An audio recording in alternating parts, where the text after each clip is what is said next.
Kelsey, and I'm going to be doing my project on the Dyson Airwrap. Getting a little bit into the organizational background, in 1978, James Dyson began designing his first vacuum. He officially founded his company in 1991, and they expanded and released their Airwrap in 2018. The tool sold out almost immediately, and within a few weeks had a wait list of more than 130,000 people, all waiting to hand over $549 for this device. So what is the Dyson Airwrap? It's a hairstyling tool, and it uses the Coanda effect, which was new technology being used for hairstyling tools that allowed for hair to be styled without using damaging heat and just using air, basically. This also allows for hair to be able to be styled while wet, which is a big game changer for a lot of people for saving time, and it creates more of a blown out look that a lot of people really like. In addition to this, it also has 7 attachments, so you can use it for all of your styling needs. Going next, we're going to look at my pestle analysis, and starting with political trends. I'm just going to touch a little bit on each of these. For political trends, a big thing that the company might be wanting to consider and look towards is Brexit-related tariffs. They moved their headquarters to Singapore recently, and just with all the global regulations, there's a lot to consider, but these Brexit-related tariffs could definitely be very costly for them. Economic growth and stability. They are highly insensitive to inflation and recessions just because it is such a luxury product, and this is kind of a hit that they take with having it priced so highly. Sociocultural trends.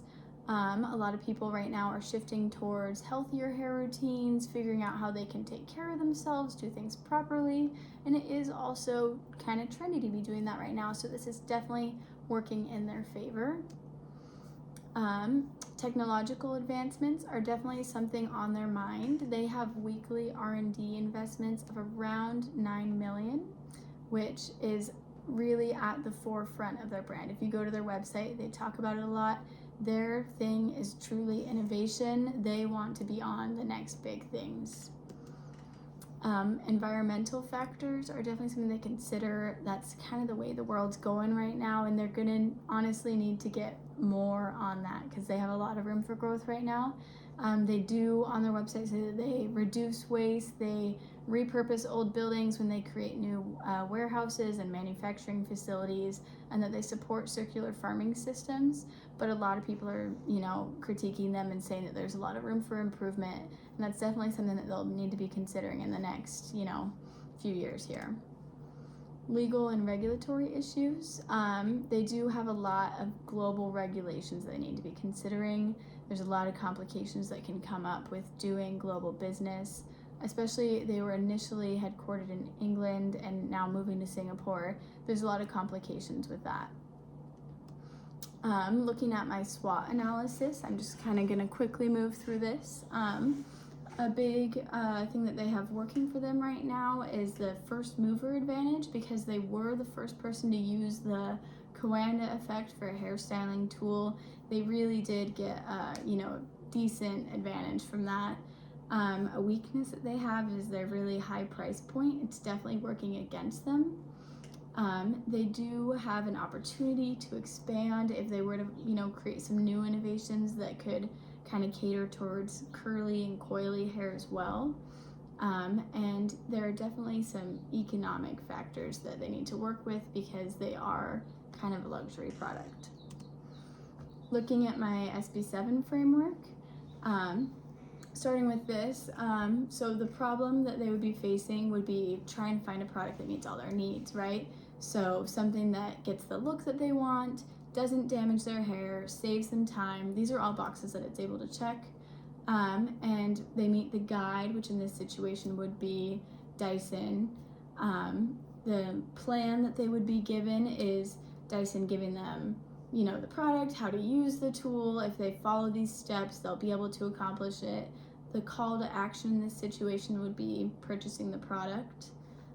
Helping them avoid failure would be, without this Airwrap, you would continue to damage your hair, waste your time, on and on.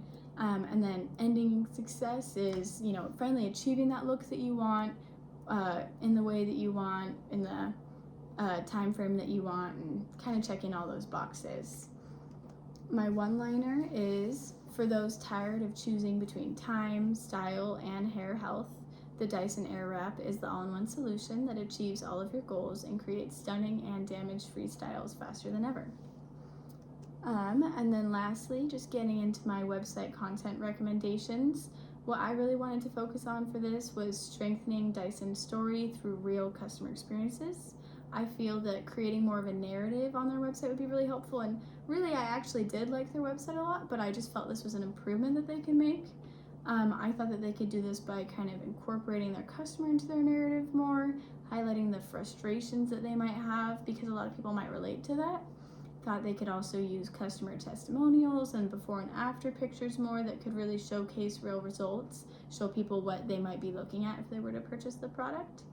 They could also leverage storytelling and create an emotional connection in that way. And they could even add a compelling tagline or something, like achieve your best hair today. That would just be a great call to action to get people to purchase. Overall, I think this is a great product, and I hope you enjoyed my presentation. I think there's definitely a lot that they could do, but it's a great company and they're headed towards the way of innovation and a lot of great things. Thanks for watching.